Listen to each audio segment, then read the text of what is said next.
Movie చాలా బాగుందా? మెల్లకన్న concept అంట. సో అది బాగా ఎమోషనల్ జర్నీయా సినిమా? ఎమోషనల్ జర్నీ బాగా తీశాడు. లైఫ్లో ఎలా ఉండాలి అంటే అందరిలో లోపాలు ఉంటాయి, అది ఎలా దాటుకొని ఆలోచించి ముందుకు వెళ్ళాలని చూపించారు. సినిమానే, జనాలు తక్కువ ఉన్నారు. అదే ఎక్కువ మందికి రీచ్ లేదేమో అందుకనే. ఇంకా ప్రమోషన్స్ కూడా సరిగ్గా చేయలేదు. యా, హీరోయిన్ లవ్ ట్రాక్ ఎట్లుంది? లవ్ ట్రాక్ హీరోయిన్ కానీ లవ్ ట్రాక్ వల్లే వాళ్ళు బాగా చేంజ్ అవుతాడు అతను.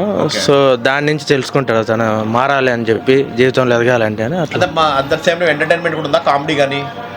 ఎంటర్టైన్మెంట్ కామెడీ ఉంది, కానీ మెయిన్ ఎమోషనల్ లవ్ స్టోరీ అట్లా పెట్టారు. అంటే ఎక్కడ బోర్ అనిపించలేదా 2 గంటల సినిమా?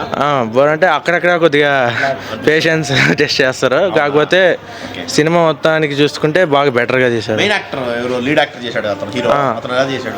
అతను చాలా బాగా తీశాడు. అమ్మాయి హీరోయిన్ కూడా ఓకేరా? చాలా బాగా. పుష్పాల వాళ్ళ మదర్ ఉన్నారు, ఆమె పుష్ప మదర్ ఉన్నారు కదా, ఆమె చేశారు కదా మదర్ క్యారెక్టర్. చేశారు. తంది కూడా చాలా బాగా చేశారు. వాళ్ళు సపోర్టింగ్ చాలా బాగా చేశారు. అంటే సినిమా కొద్దిగా డౌన్ అయ్యే టైంలో వాళ్ళు బాగా సపోర్ట్ చేసి ఇంకా మూవీ బాగా వచ్చేలా చేశారు. మ్యూజిక్ చాలా మెయిన్ పాయింట్ బ్రో, చాలా బాగా బ్యాక్గ్రౌండ్ మ్యూజిక్, సాంగ్స్ అన్ని చాలా బాగున్నాయి. ఖచ్చితంగా థియేటర్స్ లో చూడాలి సినిమా.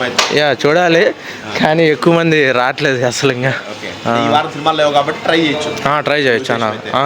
చాలా మంచి movie. Main point core point అంటే మెల్లకన్ కాకుండా మిగతా జర్నీ బాగా చూపించాడు హీరో. అదే మెయిన్ హీరో స్ట్రగుల్స్ చూపించి తర్వాత దాన్ని ఎలా ఫేస్ చేసి ముందుకు వెళ్ళాలి అనేది, ఇంకా సాంగ్స్ కానీ మొత్తంగా మనకి లైఫ్ ఎలా ఇంప్రూవ్ చేసుకోవాలన్నట్లు బాగా చూపించారు. చాలా బాగుంది. బాగుంది. అవుట్ ఆఫ్ 3.5 అట్లా ఇస్తాం. ఏం లేదు, సీరియల్ టైప్ కూడా లేదు. స్లోగా ఉంది సినిమా. మీకు నచ్చలేదా? ఏమీ నచ్చలా. అతను యాక్టింగ్ బాగా చేశాడు, మెల్లకన్ను చేశాడు హీరో. ఏమో ఫస్ట్ టైం కదా, రాలే. పాటలు కానీ మ్యూజిక్ కానీ ఏమీ లేదు. హీరోయిన్ కానీ సినిమానే ఏమీ లేదు. మీకేం నచ్చలే అయితే. Thank you.